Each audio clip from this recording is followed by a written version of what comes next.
I forget. Still need to plug it in because my phone will die. Check it. And,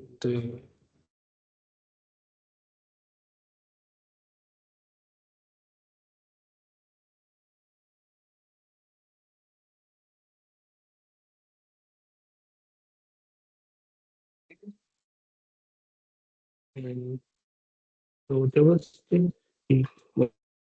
so one thing I would like to say before we start, there are a few small things I wanted to mention.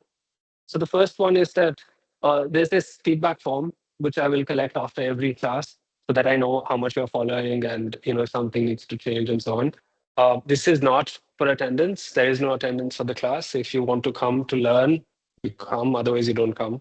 There's no forced attendance or grading on that basis. Okay, because that doesn't make sense. Um, I would like you to, there's this other feedback little column. It would be nice if you can add your emails here so I can reach out to you guys. Um, the way I'm thinking about doing the course is that I have these lecture notes that I'm preparing as we go along. So I'll send you a PDF of these things. So if you're not able to so if you're not able to follow something, you can always look at the written notes. Okay. So don't forget to add your emails, and by the towards the end, I'll circulate this, or I'll keep it with Uttam, and then uh, we can do this. Okay, good. Can we start the question? Okay. The recording got stuck for some reason.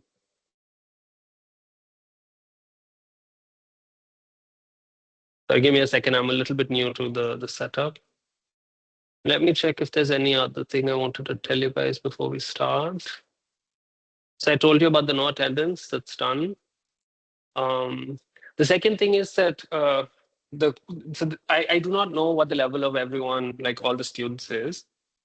So I'm going to go a little bit slow in the beginning, and then you're going to have to tell me if it's too slow or if it's too fast.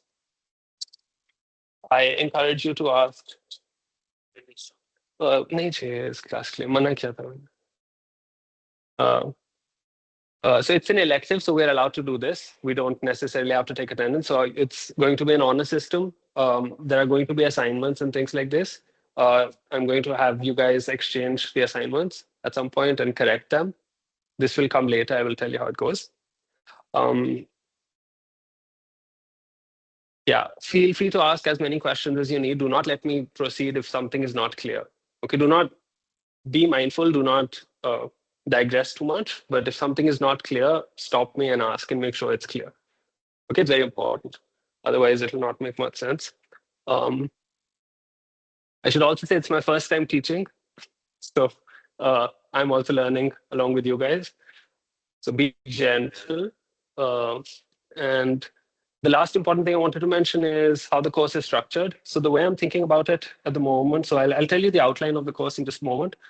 But the way the classes I'm thinking of conducting is as follows. So there's going to be lectures on Thursdays. Then there will be one lecture which I will record and send to you guys. Okay. And then on Mondays, we'll have a tutorial. That's roughly the outline. Things might change and I'll let you know. The idea is that there would be many proofs for which I will make assumptions. And these will be left as exercises. And I may not be able to cover all the material I want in one lecture, obviously. So whatever is left, I will record and I'll send it to you guys. And on Monday, we'll meet. You'll do the assignments. The grading we'll think about in a little bit. But you'll do the assignments. The point is that on the tutorial session, you make sure you understand how to solve all the exercises. And you'll have two chances for submitting your assignment. So you submit it once. And if everything is okay, it's fine. If you want to submit it again, that will also be a possibility. So we'll look at that. The whole point is to make sure you're following what's happening. Okay. So I think those were the main quick announcements I had. And I think, yeah, now we can start. Okay, good. So how many of you guys have taken some form of quantum physics before? So some lecture on quantum physics or quantum information, or can you do a show? Do a show by hand? Okay, let me ask the flip question. Is there anybody who's not had a single course in quantum before? Okay, okay. Okay, so for you guys, it's especially important that you slow me down when you stop following. Okay, because it's going to be a little bit intense because the focus is not introduction to quantum, the focus is introduction to quantum crypto in a sense. So you have to stop me as we go along. Okay. The outline of the course is going to be as follows. So there are basically four directions in, okay, maybe I should keep this on. Otherwise, I can't see you guys. Okay, so there are basically four directions in quantum crypto. Okay, so this is quantum aspects of crypto. Is the font big enough? If it gets too small, which I tend to do, tell me. Quantum aspects of cryptography. So if you're not in the right class, now would be a good time to change. Okay, so yikes.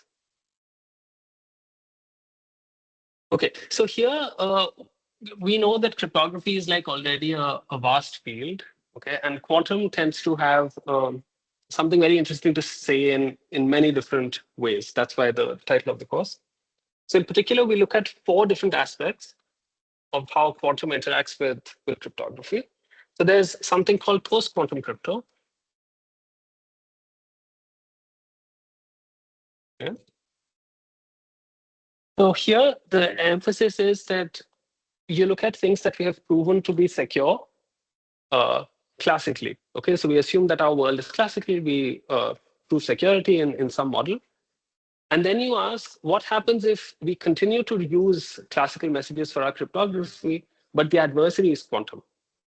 Okay, and do the security proofs still work? And often they don't.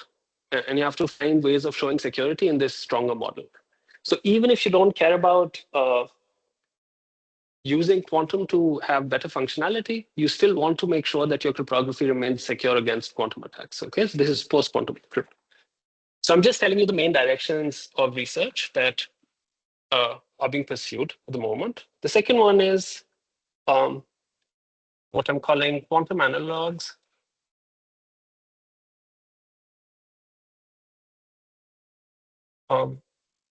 Classical functionalities.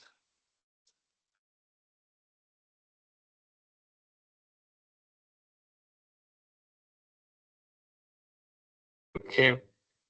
So what does this mean? This means that there are many functionalities that are known classically, and we just want to have the quantum analog. Okay, so let's take an example. So there is an example of, some of you might have heard of it, and we look at it later in the course.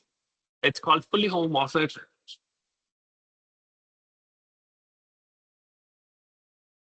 encryptions. Okay, so show of hand, have you heard of FHE, fully homomorphic encryption? Okay, one person has, two people maybe. Okay, so not too many. So fully homomorphic encryption is a very interesting encryption scheme. What it says, okay, first of all, you've heard of what an encryption is, roughly, right? So encryption intuitively is just saying that you're hiding information, okay? So we'll formalize it in properly, but that's the idea. Fully homomorphic encryption is basically saying that you can compute on encrypted data. Okay, so this basically is just allowing you to compute on encrypted data. Okay, so for example, if my message M gets encrypted as some ciphertext C, okay, and I want to compute some function f of M, okay, so obviously I can go from here to here. If I know M, I can compute F. Say, for example, F is easy to know. The question is, given C, can I get a C prime such that decryption of C prime gives me F of M? Okay, so that's the idea. I'm not writing these very formally. I mean, this is just for intuition. We look at it in formal detail. Okay, so the question, so FHE allows you to go from C to C prime. Okay, so given F, so given F in C, FHE allows you to get C prime such that this property holds. Okay. So why am I mentioning this? I'm mentioning this because it's a very useful property to have, right? Say for example, you don't trust Google and you want them to compute some function. So for example, it's your DNA sequence. Okay, you don't want Google to know your DNA sequence, but they have some very fancy algorithm to tell you how likely you are to get some disease later, or what risk you have. You don't want to give them your DNA sequence, yeah, but you still want them to compute, apply that program on your input. So this is where you can use FHE. Yep. And so what is coming back to the quantum case? What is the quantum analog? The quantum analog would be I have some quantum data, okay, and I want some quantum circuit applied on the quantum data, and I want the result, and I want to be able to recover it. Okay? So this is like the second. So there's lots of interesting classical functionalities that only recently have been converted into the quantum analogs or their quantum analogs. I messed up the sentence, but you get what I mean.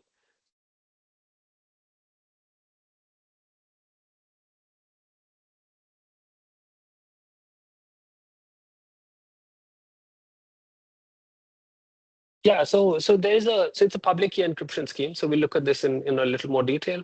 So what you do is you generate the Uttam generates FHE, you run the generation algorithm. This will give you a secret key and a public key. Okay. And using the public key, you can encrypt. So using the public key, you can encrypt your message M. This will give you some C. Okay. But there's also the evaluation key, but I'm simplifying a little. Okay, I'm lying just a little bit, but there's some details. Okay, and then you send to Google, you send them C and you send them PK. Okay, and then Google can apply this functionality, so they can apply eval using the public key on C, and whatever function F they wanted to apply, so they know F. Yeah, so anybody who has the public key can give you the C prime, and then you can apply decrypt. For decryption, you need the secret key. That's the key part. Get the message up. So that's the structure. Okay. Okay, good. So that was the second sort of things that people look at. And then there's a sort of extension of this idea, which is you look at functionalities that are impossible without quantum. Okay, so this looks very intriguing. So earlier we were saying there are classical functionalities, we generalize them to the quantum case. Yeah. Now we're asking, are there functionalities that you cannot even achieve if you don't have quantum? Yeah. And one very interesting recent construction, like there's lots of these things now, but one very appealing construction is what is called, is what is called certified deletion. These are things for T2. Yeah. So one example here is called certified deletion. Certified deletion. Okay, so what is the idea here? The idea is that suppose you have, okay, so we know that, I guess all of you know that most of the classical crypto that we use is based on some kind of assumption, some kind of hardness assumption, right? That some problem is difficult to solve. And these are obviously provisional, right? Like we make assumptions that some problem is hard to solve. It may or may not be in 10 years. Maybe somebody finds an algorithm. So it's always nice to be able to say that, to be able to make information theoretic statements, to say that regardless of any assumption, this property is true. But we already know that a lot of the functionalities are just impossible in this model, right? That you cannot achieve them. So you do need to make assumptions. So you can ask an interesting question in this setting, which is what certified deletion is doing. So they're saying that suppose you have an encryption of some message M. Okay, so you had some message M, and you produce some encryption of this message, which is C. Okay. You give this C. So so suppose there's Uttam, and yeah, let me point it. Where's my sheet? So that way I can also remember the faces. Where's the sign up sheet? Do you know? Oh, okay.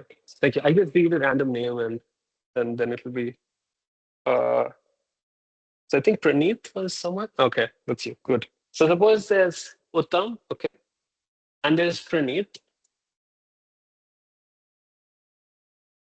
Okay. So Uttam takes the message M, creates an encryption C. Okay. And then he sends it to Praneeth. Okay. The way to think about it is that uh, the message that Uttam has here. So Praneeth is a lawyer, for example. Okay. And Uttam is really old for some reason, and he's written a will. Okay. And he wants to leave his will with Praneeth. Okay. And he might change his mind. He's old, but not that old, right? So he likely will live, and he might want to give like a different will later. But what he wants to do is he wants to make sure that when he gives a new will, the lawyer destroys the old will. Okay?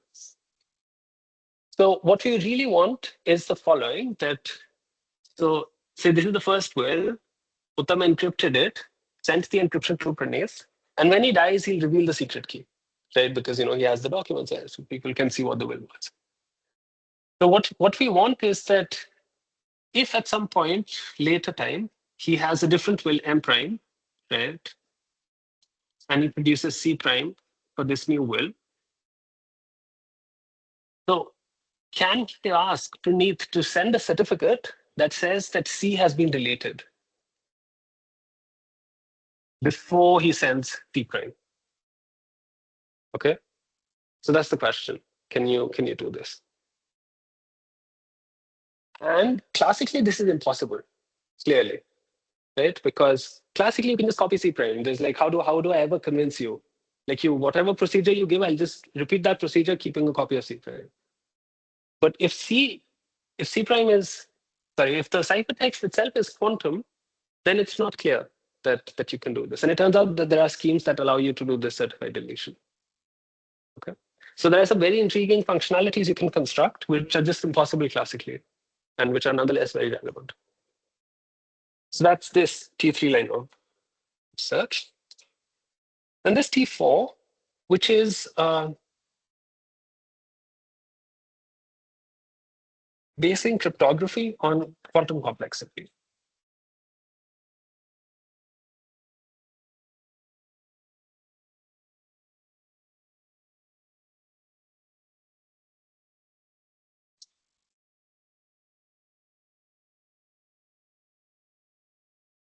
Okay, so the argument was very simple. The argument was that suppose you have some procedure, okay, by which you give this deletion certificate. Okay. I can always run that procedure, but just keep the copy of C with me. There's nothing stopping me from doing this.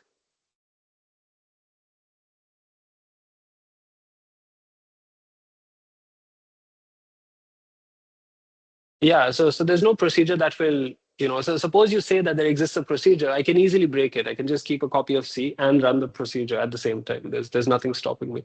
Fortunately, this is not true, right? Because if you have an input and you run it, put it into a circuit, it's not obvious that you can keep a copy of the ciphertext.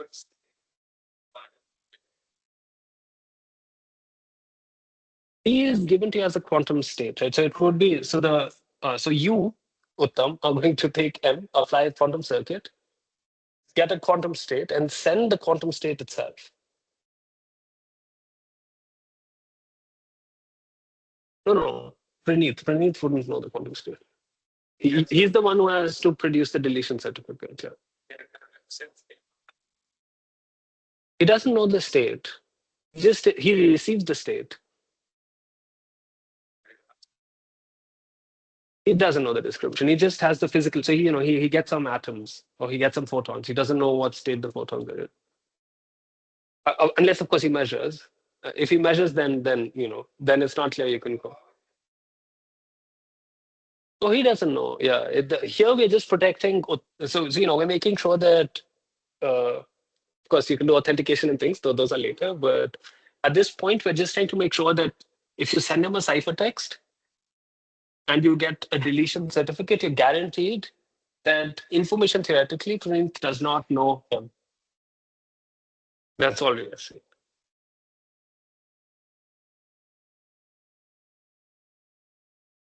Oh, because so it'll be like encoded in some BB84. When the protocol appears, it would become a little more clear. But the construction is something along the lines that you encode it in some BB84 states, and then you ask them to measure in some appropriate basis, and then you can check that they indeed measured in the wrong basis, and that will clear the information. That's the high level.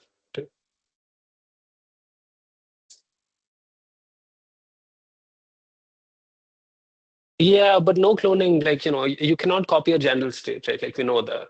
That's from we know that there does not exist, so there does not exist to U such that U psi tends psi to psi tends to 0 to psi for all psi.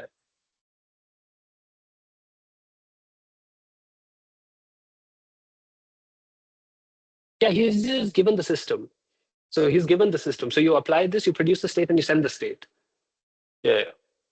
Yeah, we'll make all of this clear when we formalize it. But you're right. Like I don't give them the description of the state. I give them the state itself, which is the key distinction. Yeah.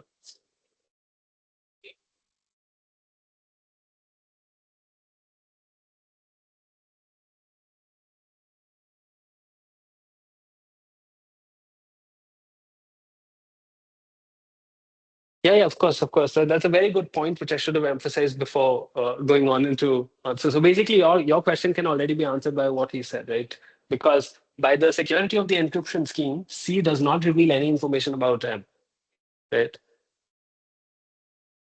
But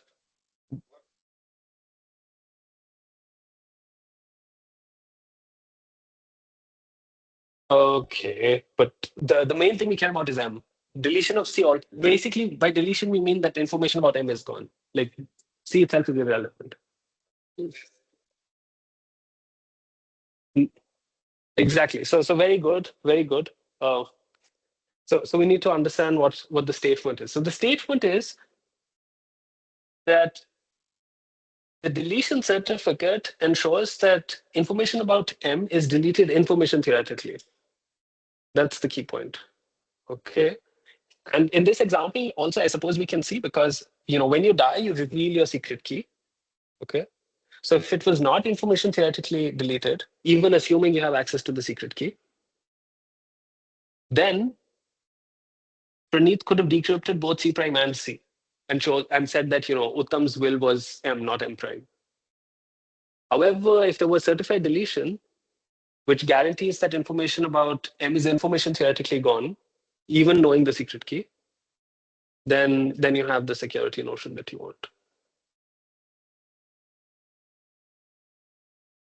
Yeah, we look at it in more detail. But the idea at this point, of course, I'm not giving you the formal definitions at all. The idea is just to motivate the different directions.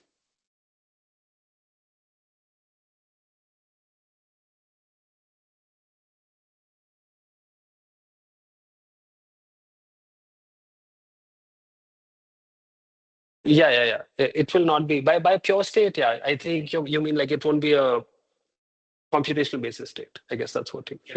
Yeah, exactly. Any more questions? Is it clear what's going on? Okay. Okay, so this was T3. T4 is also very interesting, which has been studied recently. So we know that so T4. So T4 is asking the following question, right? So in all of cryptography, we have been so we know if you don't, we'll review it, but almost all classical cryptography is based on the assumption that one-way functions exist. Yeah, sorry, one-way functions exist. Okay. So all of cryptography is essentially based on this assumption. But you can ask, if you're quantum, can you do cryptography even if, say, for example, P equals NP? Okay. And it turns out that there's strong evidence that you can. So we look at how to show such statements and then base cryptography on primitives that are potentially weaker than one-way functions. Okay, so there's like an entire web of lots of different assumptions people are making and dealing. Huh? Yeah, that's what I was saying. So okay, yeah, I should write the whole question. Okay, so classical crypto as far as we understand, right, implies one-way functions exist. Okay, so now you ask, can crypto exist? Crypto in the quantum world exist?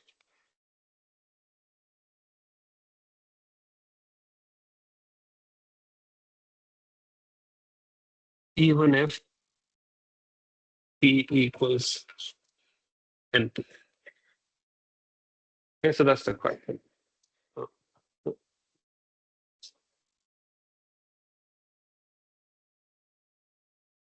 Yeah, so then you can show impossibilities like you can show private key crypto wouldn't exist, things like this. So there are impossibility results. So you do need to use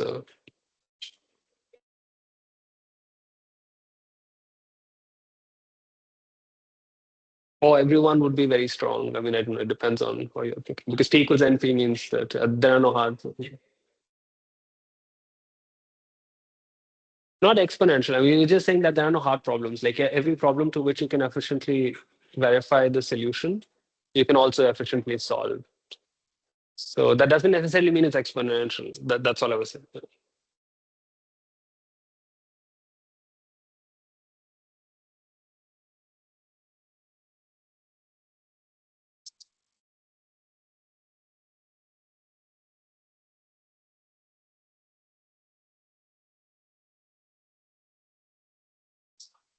I don't think the time hierarchy collapses, right? If you have P equals NP, does it?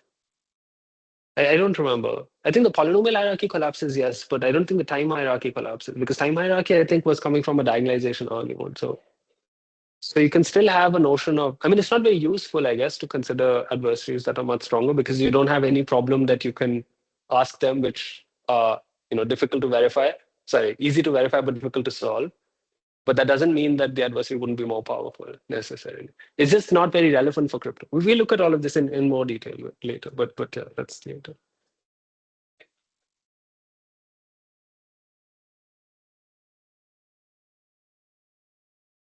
Well, that's just the nature of cryptography, right? Like you want to say that there is some secret key that you know, and so therefore you can decrypt, but the adversary doesn't know, so therefore they cannot decrypt. So that's essentially sort of an NP flavored problem, right? Because you're saying that if you had the witness, you could produce the answer.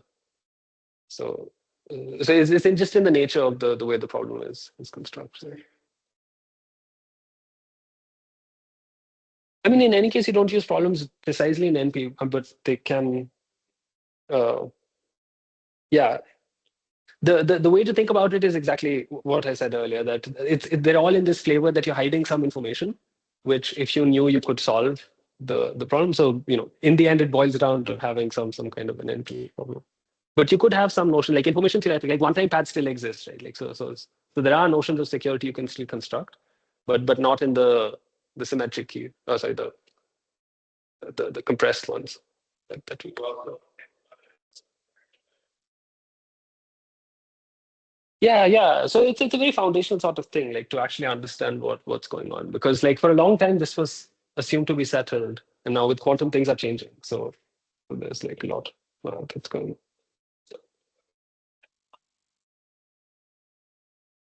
Yeah. So there's like so NP inherently does not have any randomness, but the randomness analog of NP is one of these MA/AM classes, and then the quantum analog becomes QMA. Merlin Arthur, yeah. So that way. Yeah, but it depends on whether you're looking at public coin or private coin things. Okay. Any more questions from people who haven't asked questions yet? Are you guys following? Some people seem happy, some people are not. So I'm not sure. If something is not clear, feel free to ask. Okay. This is in any case just an introduction. So I mean, we'll look at all the details in just a moment. Okay, so these are the four things that, so we'll learn a little about all of them, hopefully, over the course of the lectures. There's a more detailed outline in the notes. So I'm not going to go through it now beyond what I just explained. And yeah, now we can move to how I'm going to structure the rest of the course. So the rest of the course, basically, we're going to look at two things. One is, so the first part would just be reviewing. Yeah, maybe that part I can tell you in a bit more detail. So there are going to be a bunch of units. And depending on what you're interested in, we can choose the units. But there are a few units that are absolutely essential. The first of these is just understanding quantum crypto in the information theoretic setting, because a lot of nice results are known here, and it's a relatively established area. So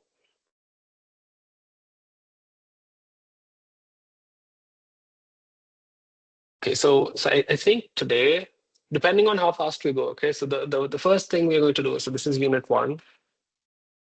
They're going to be like, there are about 8 units, and we can choose. We'll not be able to do all of them, so we'll choose them later. But unit 1 is just the introduction. So we're going to look at a very quick introduction to primer. One is going to be on. So we'll just look at quantum mechanics first. This will, depending on the level, might take 1 or 2 lectures. Then we look at a little bit of classical cryptography, just to get up to date on what needs to be done. And then we look at a few things. So then we look at information theoretic results in T3. So T3, remember, was the functionalities that are possible quantumly but impossible classically. So here we're going to look at very simple things. We look at quantum key distribution. Then we look at, we may or may not look at secret sharing, or we'll say at least something about secret sharing. Then we look at impossibility of bit commitment. So bit commitment is a fundamental primitive, which we'll cover in the classical crypto setting. We'll show that you cannot do it information theoretically, even if you're quantum, okay? Which, you can do key distribution, which is classically impossible, but quantumly you can do it. Bit commitment is another primitive that people thought in the beginning that they could do if you assume quantum, but turns out you cannot. So we look at the proof. It's very cute, and therefore also instructive. Then we look at things which are weaker potentially than bit commitment. So we look at what is called coin flipping. There's a very nice impossibility proof about coin flipping, and we'll see if we can look at some optimal protocols.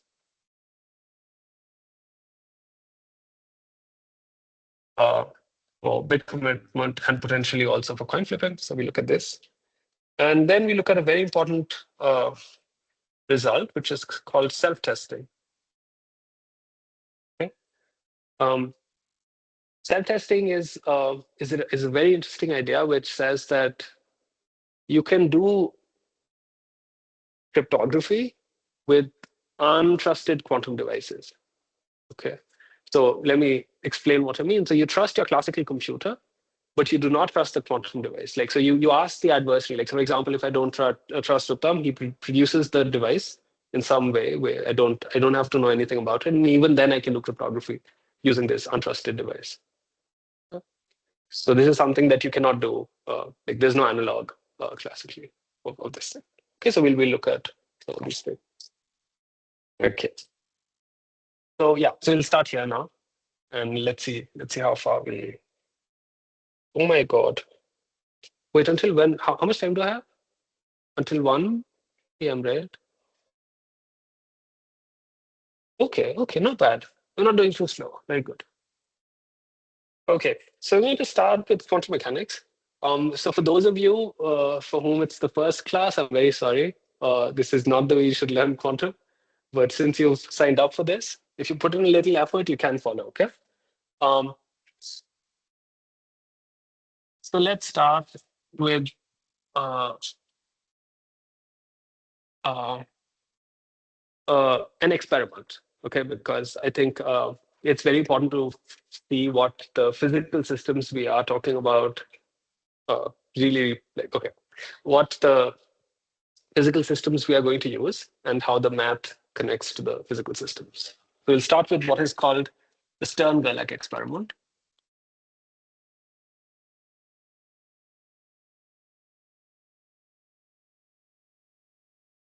Okay, so what is the experiment? So the experiment is as follows. I'm going to have to draw it because I didn't prepare things properly. But so here's what the setup looks like.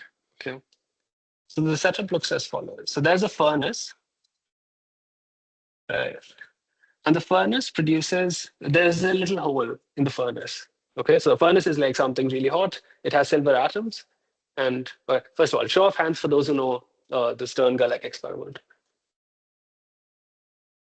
Slightly higher. Okay, so you guys are not allowed to answer the questions when I ask them. Okay.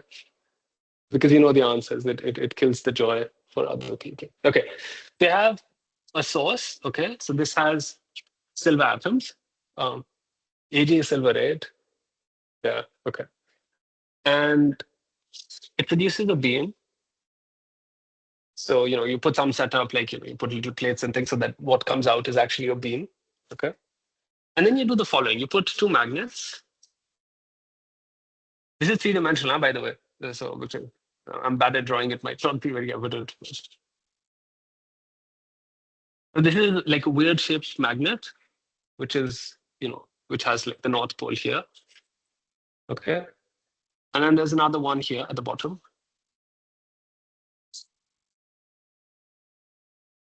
Hi.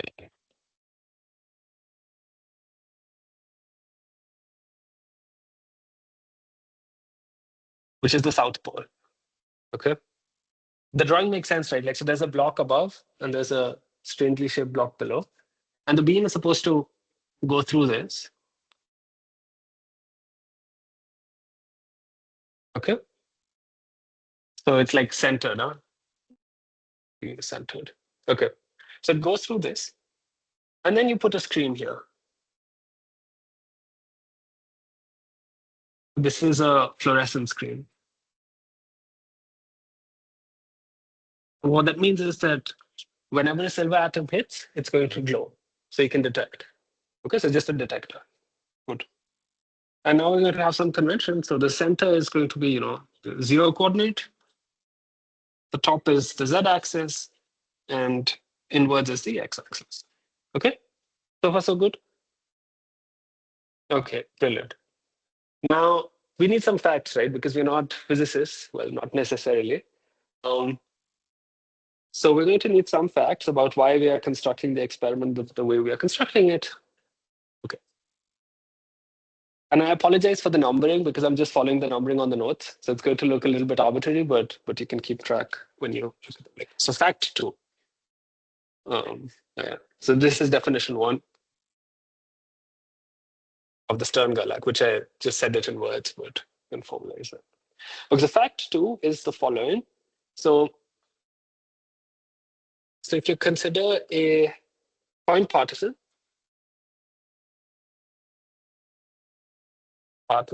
that's electrically neutral,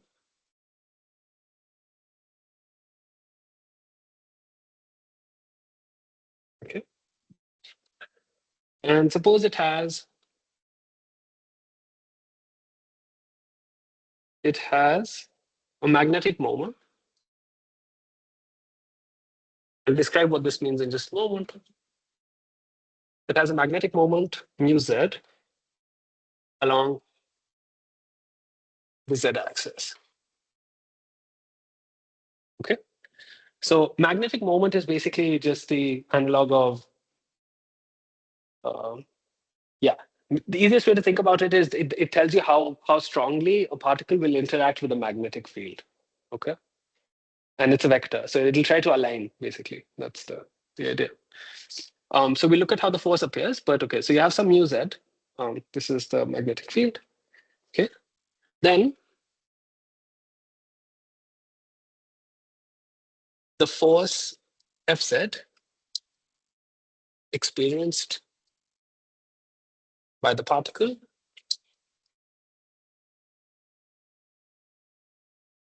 is this. Fz equals mu z del b by del z. Okay. So Bz here is the magnetic field. So this is why we have this weird shape. Okay, because the force that is applied on a particle along the z-axis is given by the gradient of the magnetic field along the z-axis times the magnetic moment of the particle. Okay, so that's just a fact. Physicists have figured it out. We just believe this. Okay, good.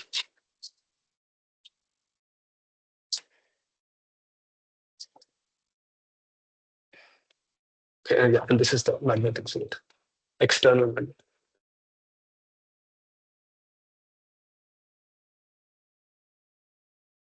Okay, so that's fact 2. Now let's look at fact 3. So you can ask why am I going on about silver atoms, right? Like there has to be some reason, and this is the reason. So Ag has whatever 47 electrons. Okay, it's obviously neutral, electrically neutral.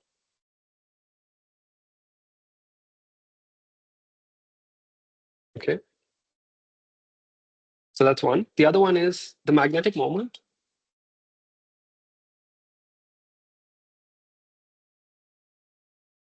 Mu of Ag is proportional to the magnetic moment of the last electron.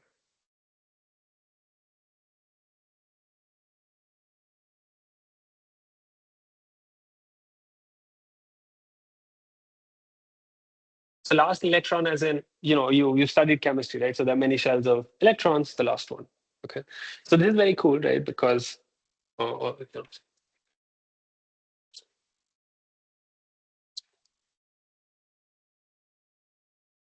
and this is, these are constant, so we don't have to worry too much about this. Okay. Oh, and S is the spin. Sorry, not the magnetic moment. Wait, I wanted to say intrinsic spin. Sorry.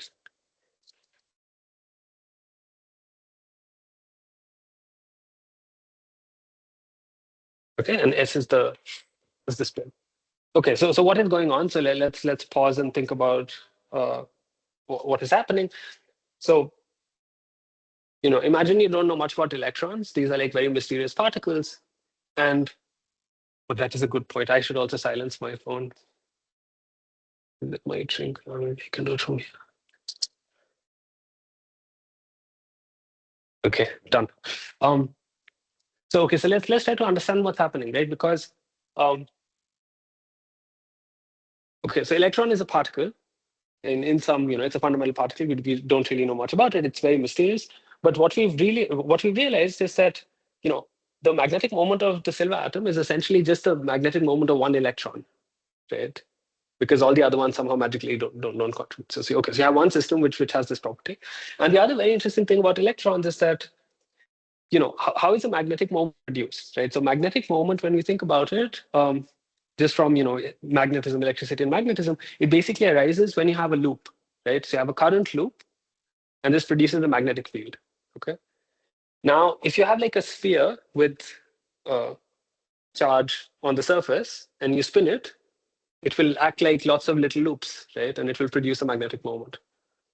So intuitively, one can think, which is wrong, we will see why, but one can think that an electron is charged, it's spinning, and so it's producing a magnetic moment. So it's kind of reasonable. Okay, but it'll turn out that it's actually a very different beast from this expectation, and that's what the Stern-Gerlach experiment would demonstrate. Okay, it will show that you cannot really think of an electron as a spinning object. Like, there are other objections as well, like spinning objects radiate and they lose energy, yada, but let's just focus on this little aspect. Okay. Okay. So now,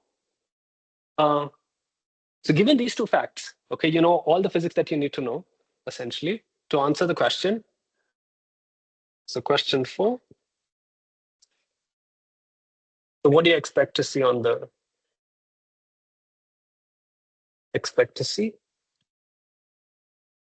screen?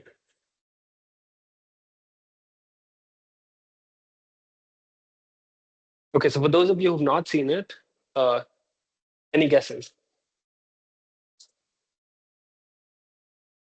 So one thing we want to assume is that this is a furnace, right? So a furnace is like the atoms are hitting against each other. There's like high temperature, right? So there would not be any preferred direction, right? Like all the spins, like everything, there's no preferred direction. Okay, so that's one thing. So you're asking, can you say something about what you will see on the screen?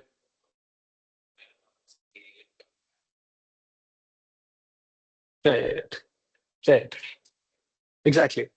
But at every location, you would expect there to be some silver atoms, right? Because like there's no preferred direction, so there would be, obviously there would be a maximum and a minimum, right? Because you can either have all the magnetic moment up or all the magnetic moment downwards, but in between you would have some continuous spectrum, right? Does that make sense? You don't look convinced. Is it clear that the spectrum should be continuous? No? Yeah? Okay. Okay. So we expect the spectrum to be continuous. Okay, good. However, as you can tell, right, this is not what happens in the lab. So when you run this experiment, what you see is you have a bunch of electrons at, oh, sorry. Oops. So what you see is that electrons concentrate, well, not electrons, silver atoms concentrate at either plus L or minus L, because you do not see a discrete spectrum. So you do not see a continuous spectrum, you see a discrete spectrum. So you either see it at plus L or minus L. Okay, which is completely inconsistent with thinking of an electron as a classical spinning particle.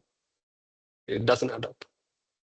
Okay, so the conclusion, yeah. So we'll draw lots of conclusion from this experiment, but this is the first thing that you observe. Okay.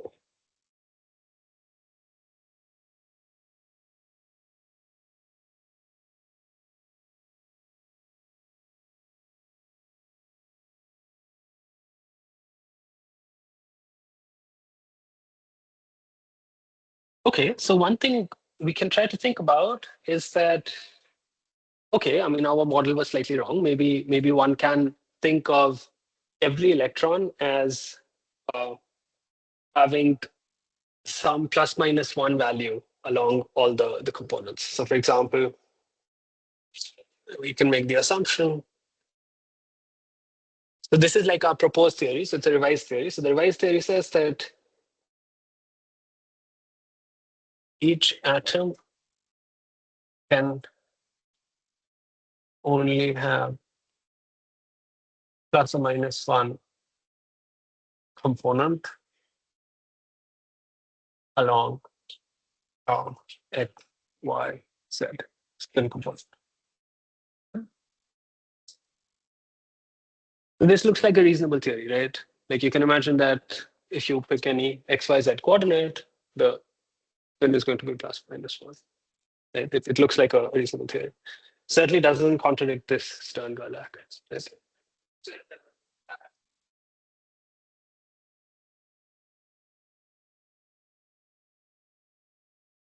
Yeah, yeah.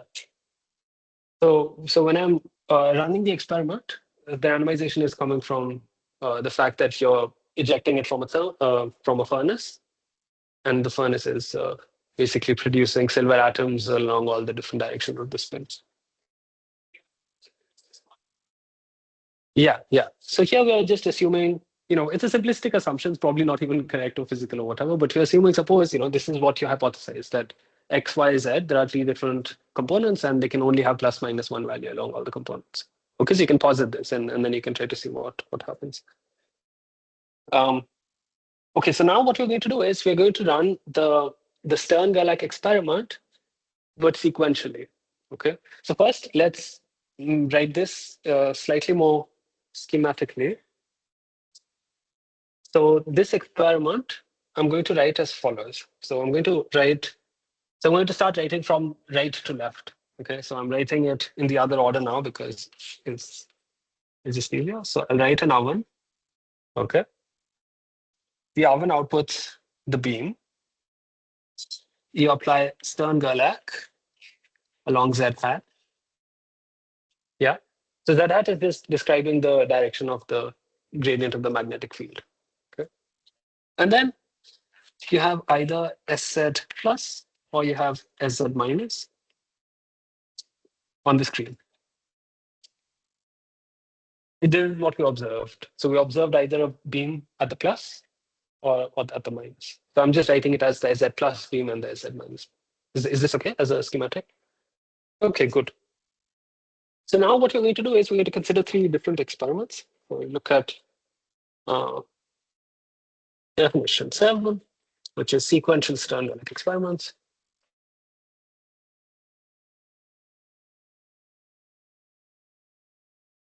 Okay, and we look at three different kinds of experiments. So the first one we look at is the following. So you have a particle come out of the oven. You apply Stern-Gerlach along Z. You get the plus beam, and you get the minus beam. Okay, so far it's identical. I've not made any change. Now what I'll do is I'll block this beam because I put some metal or something and it's gone. And the SZ plus beam, I make it go further and have it talk to a Stern-Gerlach Z again. Okay.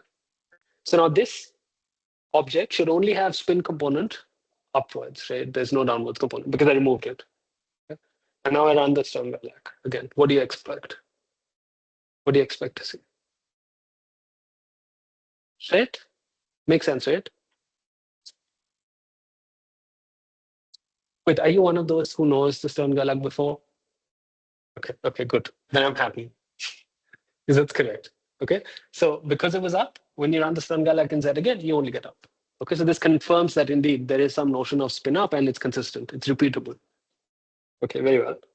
And no, that's Z minus. Okay.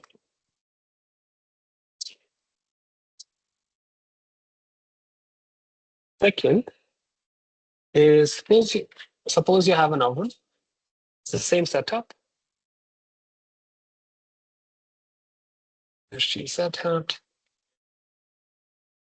You block this, the minus beam, and you send the plus beam forward.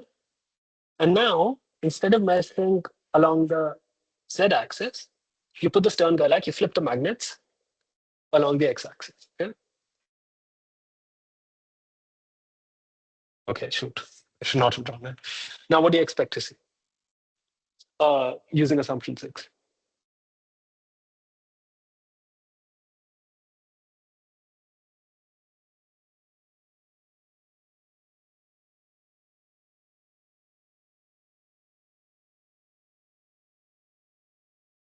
Right.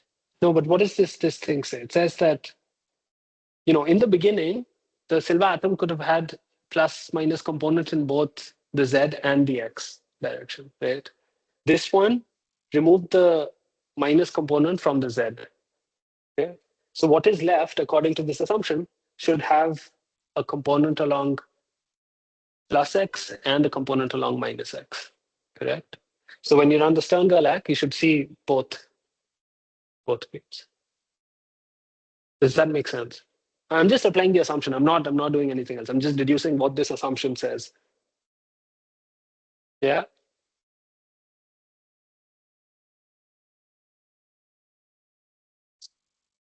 So okay, so we can do it more concretely, right? So every silver atom, so let's say this is Sx, Sy, Sz. So yeah, all of them are equally likely. So you'll have plus, plus, plus, plus, plus, minus, plus, minus, plus. All the combinations are equally likely, right? When it's coming out of the oven, right? So if you select the Z component to be plus, right? So there would be this one, and so on. But the X components are still going to appear because it's independent, right? So there's going to be, is that clear?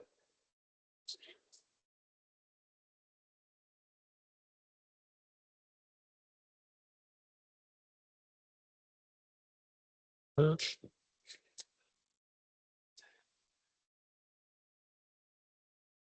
we are working under assumption 6. So we are assuming that it's already quantized.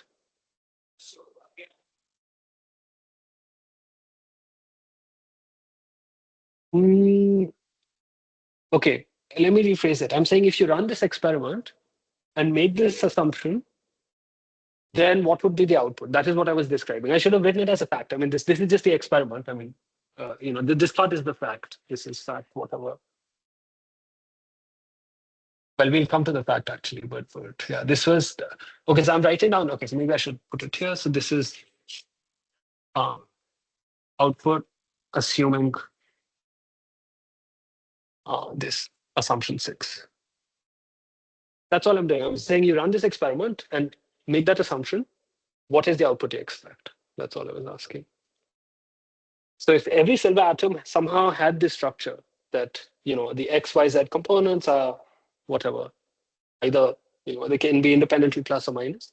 Because they're coming from a furnace, all of them are equally likely. Right? They're all reasonable physical arguments. And you block only the minus Z components. The remaining ones will have all the plus minus. There's no question about it. Okay?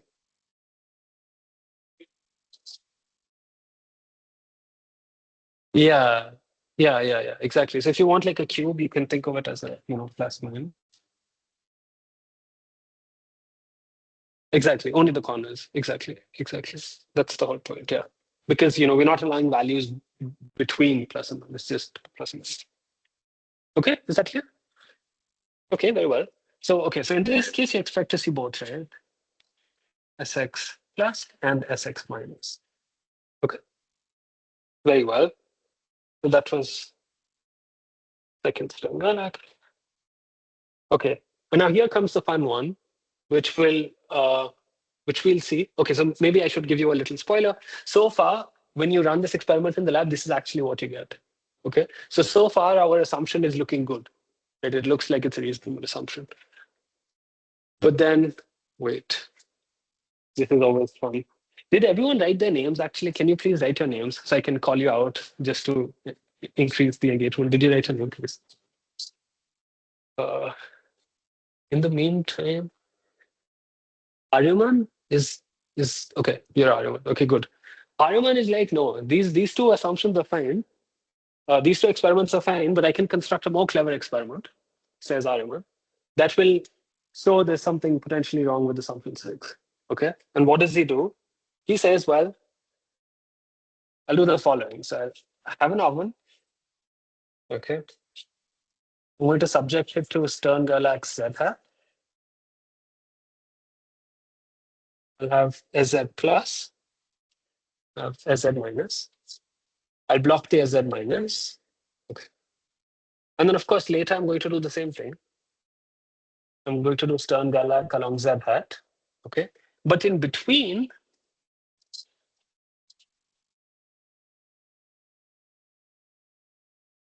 I'm going to do a Stern-Gerlach along X hat.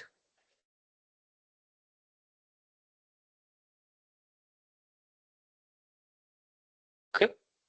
So what has happened? You got the SZ plus beam. Okay. You ran this experiment to remove. So here you remove the minus Z component. Here you remove the minus X component. Right? So when you check the Z component again, what do you expect? According to assumption 9 or assumption 6. Right?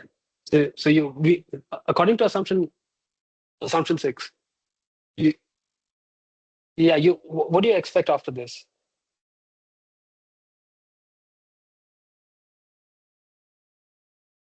Because this thing is sensitive only to the Z component, right? So we remove the the minus Z component already. This only talked to the X component, didn't touch the Z component, right? So what do you expect here?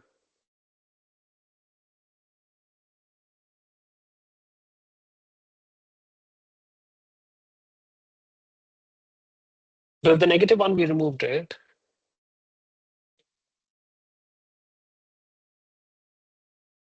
Yeah, but we removed half of them, right? So we removed the, yeah, so let's write it down. Yeah, oh no, I need more space. Okay, let's draw it here. Okay. So this is SZ, this is SX. Okay, so initially it could be plus plus, plus minus, minus, plus, minus, minus, right? These are the four options. And let's mark the times. So let's call this T1. Let's call it T2. And then this is T3. Okay. So T1, what does T1 do? It removes the silver atoms that had a negative Z component, right? So you remove the silver atoms so these two are gone, right? Correct. And now there's the X component. This one removes the minus X component, right? So this one's gone. Okay, so what do you expect? How many pairs? No, but you removed it. Whatever variation there was. Yeah, it's X, Y. Yeah, I'm repeating it. Yeah, okay. Yeah, this is Z, X, Z. Yeah, it's not Y. Sorry. Yeah, okay. Good. So we clarified it. So I'm basically repeating this experiment with a X measurement in between. That's all I'm doing. Yeah. And so what do you expect? You expect, according to the experiment, you expect only a SZ plus, but you don't expect a SZ minus. Yeah. But then, of course, Aryaman was it? Yeah. But then, of course, Aryaman is clever, right? So he designed this experiment because he ran it in the lab and he found that you actually get both beams. Okay. So if you're seeing this for the first time, it's telling you something very deep about nature. It's telling you that you cannot really think of, just quantization is not enough. There's like something deeper happening with quantum mechanics. Okay. So this is going to be our first important experiment. So fact 8, yeah, so fact 8, so that was definition 7. Fact 8 is that, the result of the experiment. So in 1, you only get SZ plus, in 2, you get SX plus, and in 3, you get both. So in the lab,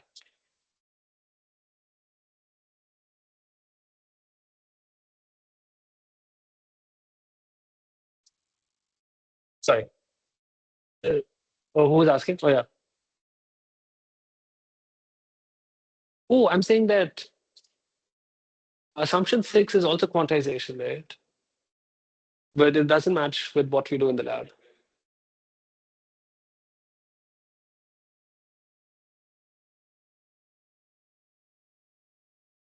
I did, right? I said that the force is the magnetic moment multiplied by the gradient of the magnetic field. The gradient is given, by experimental design, you can take it to be a constant.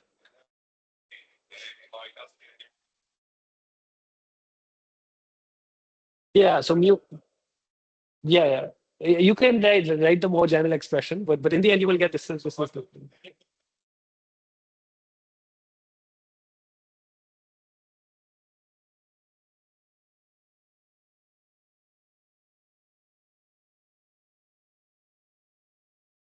Yeah. Oh, I was just saying that if you think of the spinning electron model, right, then you expect a continuous spectrum, which you don't get. So you can revise your theory. You can say maybe the way the electron behaves is that it only has plus minus one components along X, Y, and Z. Okay. But for a given silver atom, it has, either plus or minus, or like it has fixed values. Or but that model is also not sufficient. So you need something more subtle. That's all I was saying. Mhm. Mhm. Okay, so let's go through this again, right? So we look at a silver atom coming out of the oven. Okay, so let's call this T0. Um, so at T0, yeah, let's write it properly. So this T0 to 1 to 2.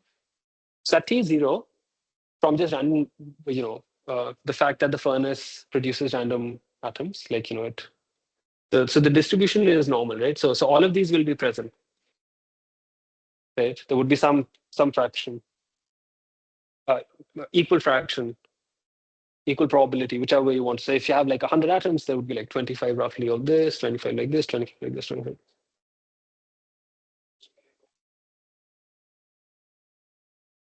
No, it's I'm thinking classically, right? I'm thinking that they have this property. They have, there is a notion of spin which is independent of whatever you're measuring, and it's a very simplistic model, right? Assumption six is a very simple model. It's just saying that reality is yeah. These are I'm not forming any measurement. I'm just saying that imagine a silver atom.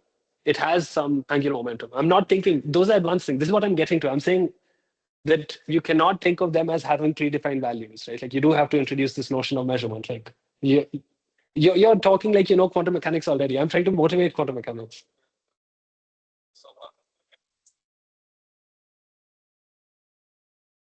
Yeah, so this is what you were checking, right? Like you're saying, okay, if I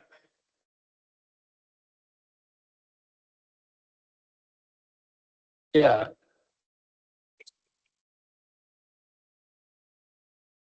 at equal to zero, there's yeah, it's right here. So before you enter the magnetic field, yeah,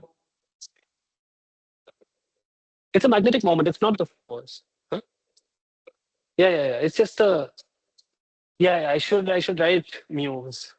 That's probably better if you I mean, these are the intrinsic. Okay, the problem is I'm using a degenerate notation. Sorry, I'm using SZ also for the beams. I apologize. Yeah. So maybe you can just think of this as mu Z and mu X for the. Thank you. Thank you for pointing it out. Yeah, exactly. So intrinsically, it's a property of the atom itself. Whether or not there's a magnetic field, it has the property, and so that model doesn't work. Okay. Any other questions?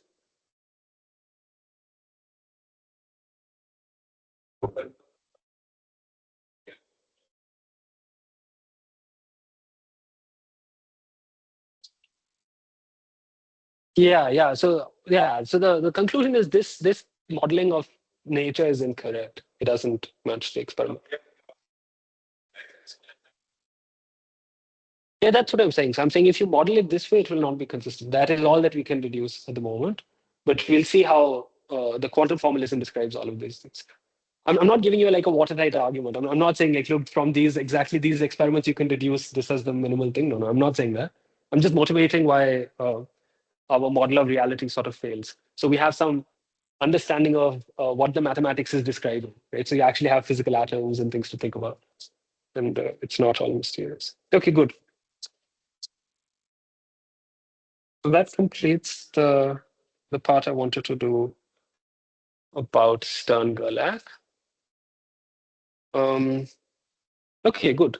So now we're going to look at another experiment. We look at the double slit experiment, which is also very famous, and it I think merits uh, a little bit of time. We'll not spend too much time on this on the double slit, but we'll explain it.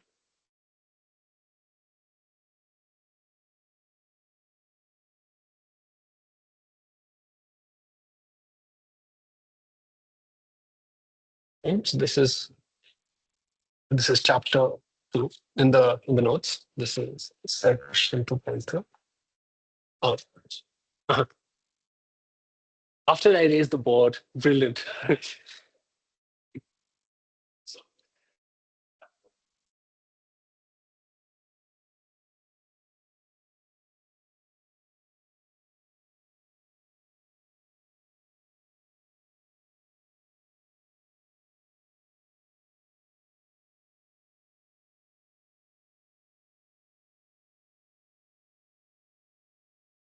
Yeah. I mean, this is like a very simplistic model. This model is not something because you're completely right. Like, how does it know which ones are X, Y, and Z? Right? Basically, that's your question. Like, how do you know which direction to pick? So it's a very simplistic toy model. This doesn't represent reality at all. Right. We'll see. Your question will be answered when we look at the quantum formalism that describes the Stern-Gerlach. So it will come in the. I don't know if you're actually familiar with quantum from before. Is it? Then it's like the block sphere, right? So it's going to look at the. Uh, it's basically a unit vector in the block sphere that would describe. So angular momentum will be captured by SU2. So it's the correspondence between SU2 and SO3. The rotations in 3 dimensions. Generators of those rotation are the momentum operators, right, for physical rotations. And when you look at the 2-dimensional representation in the complex plane, it becomes SU. That's kind of the more mathematical. But we look at it, don't worry. But that's an excellent point. The key physical question you're asking is, how did it know X, Y, Z? How do you pick out X, Y, Z? There's no reason. So of course, this model is wrong just on the grounds of symmetry. That's correct. Okay. Anything else? Any other questions?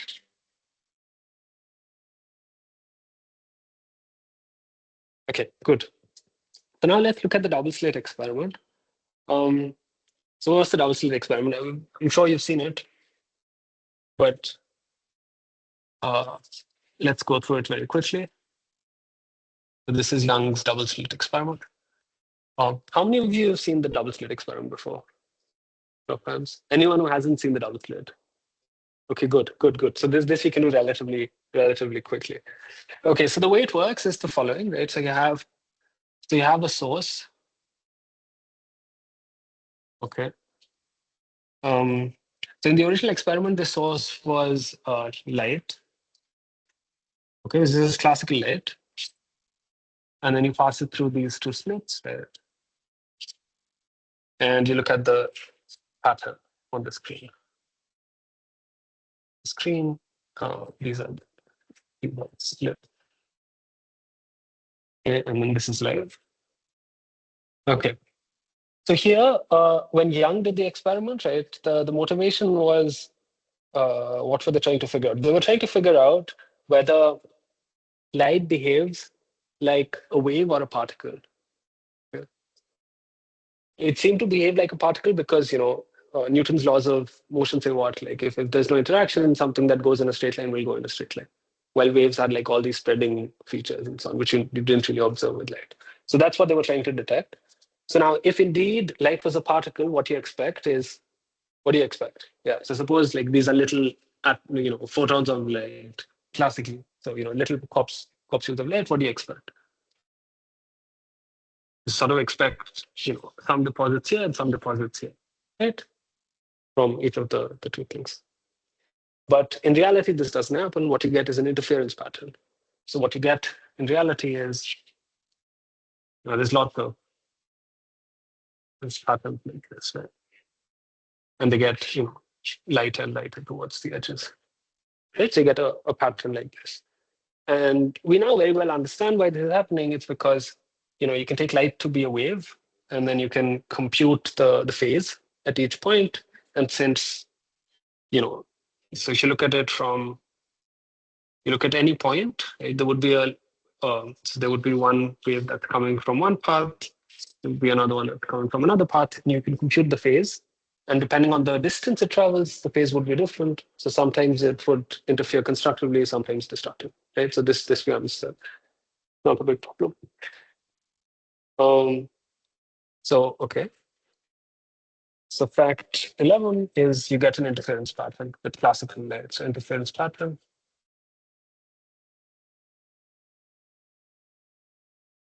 I'll just say classical in quotes. But by this, what I mean is that you have regular light, like it's polarized, whatever, like it's plane or whatever. So it's not, because if it's not like all of them have to start with the same phase. Otherwise, you would not get an interference pattern. So up to that, everything else is classical. So you shine enough light and it works. Okay.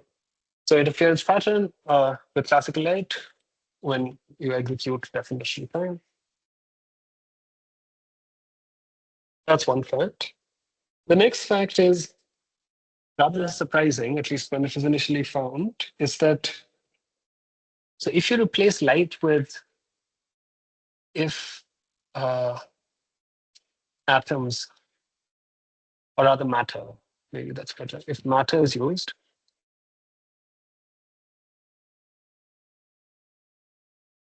still interferes. Okay. So this is like a very, very strange thing. So you would, you know, okay, so we have electromagnetism, we understand light behaves like a wave, all good, makes sense. But particles, we know behave like particles, like an electron behaves like a particle, right? But it turns out that if instead of taking light as a source, if you take an electron gun, then also you see an interference pattern appear. Okay. And this realization is kind of key in quantum mechanics because a lot of the times we're looking at interference of physical matter. So this is already a very interesting result. And then one can ask, now that you're looking at matter, okay, with light, it's a little bit more subtle, right? Because it's not clear what a particle of light is and so on. But with matter, you can ask if you send only one electron through the interference pattern, through the double slit, then what happens? Because surely one electron has to go from one of the slits, right? Like, what's going on? So to test this idea, again, wait, where's the just to make sure that you guys are, entertained as well. Let's see. Gunank? No, Gunank. Okay, good. So Gunank is like, no, I'm going to do what Aryaman did. So I'm not satisfied with this experiment. I'm going to modify it a little bit. What I'm going to do now is I'm going to add a little detector. Okay, so I'll put a detector on one of the slits.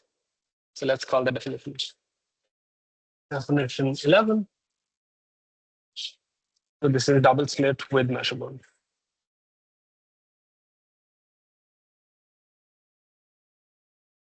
Okay. So what does it do? So he add a detector on slit 0.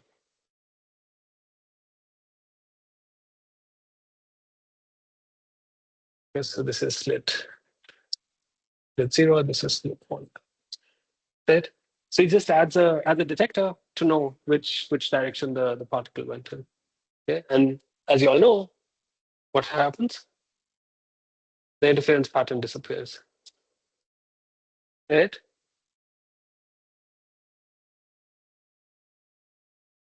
So why did I mention all of this? I mentioned this because, okay, here it looked like measurement was doing something. Here it's very manifest that measurements actually affect the outcomes of experiments when you're doing quantum physics.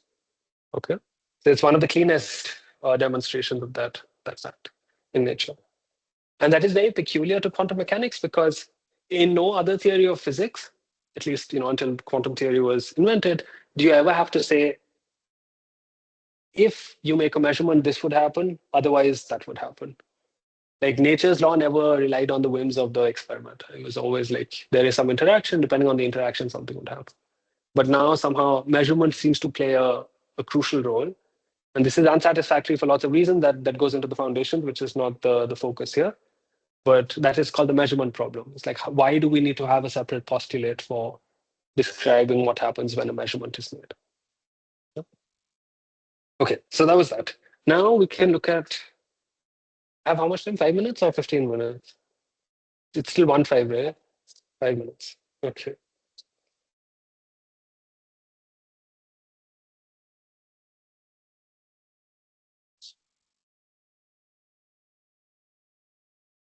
Okay, so what I'm going to do is I'm going to introduce a little bit of linear algebra.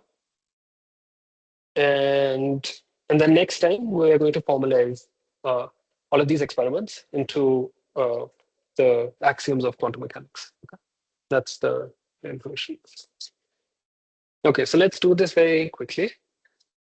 I'm assuming you're all familiar with linear algebra, right? Is that correct? Show of hands for anyone who's taken some form of linear algebra over the years. Anyone who hasn't? Okay, so everyone has some familiarity. So good. Yeah, so then quantum mechanics will be relatively easy for you. Someone said something? Ah.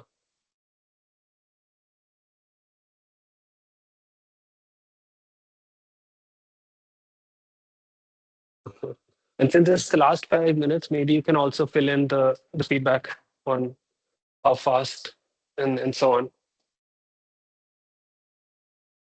Okay, good. And don't forget to add your email, okay? If you haven't already. Okay, good. So linear algebra. Quantum mechanics is going to be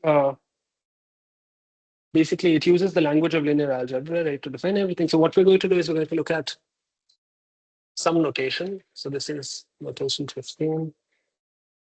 We're going to look at what's called the bracket notation. Okay. So the H, let H be a complex vector space or Hilbert space. Okay, first of all, disclaimer, we will only work with finite dimensional systems in this class. So the distinction between Hilbert spaces and vector spaces is not relevant. So I'll use the words interchangeably. Okay, so just think of vector spaces. There's no Hilbert space really that's needed. Okay. Okay, so you have a Hilbert space of dimension D. Then a ket psi in H is just uh, a column vector. So alpha 1 to alpha D. Okay, this is just notation. And psi, which is the complex conjugate or the Hermitian conjugate, or the dual, whichever way you want to call it, is the following.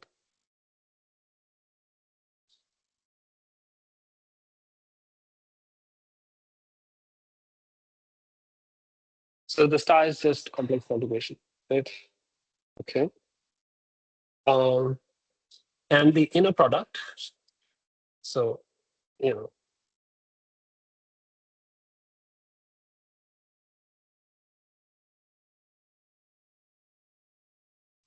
product of psi and phi, where phi it is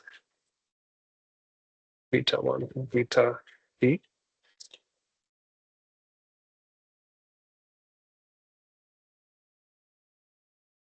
is defined to be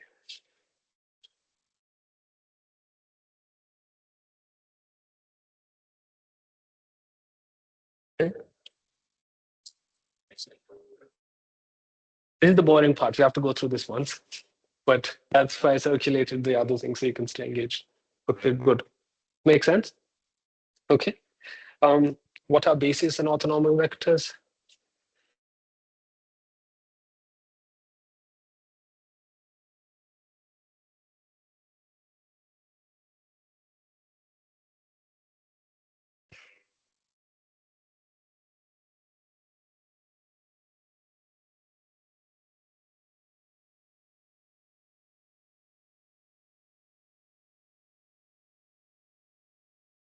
Yeah, so this part was bras and cats. And we're going to look at basis and orthonormal basis.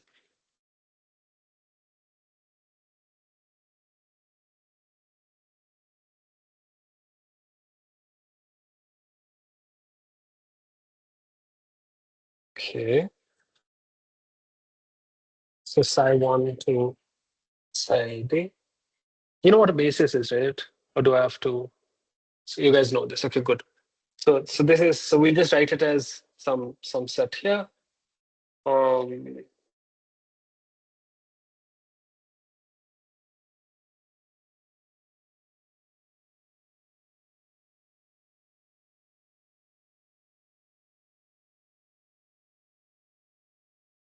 Actually, I don't know.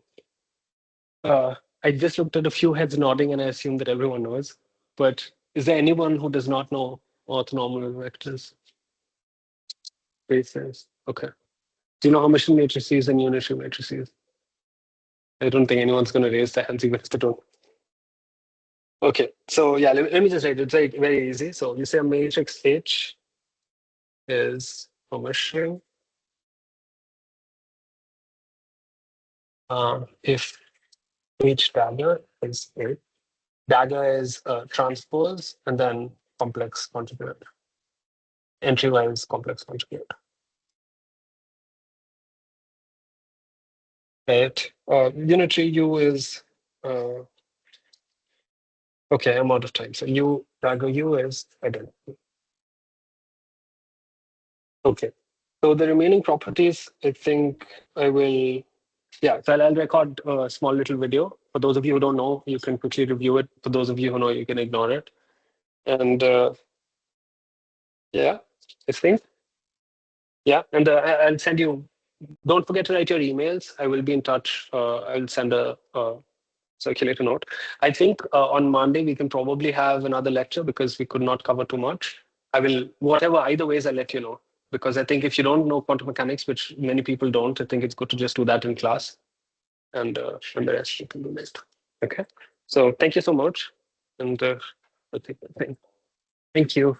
But you guys didn't fill the thing. You're supposed to score. Score. Otherwise, I have no idea what's happening. You don't want to do it. Okay. At least the students, you should. Yeah.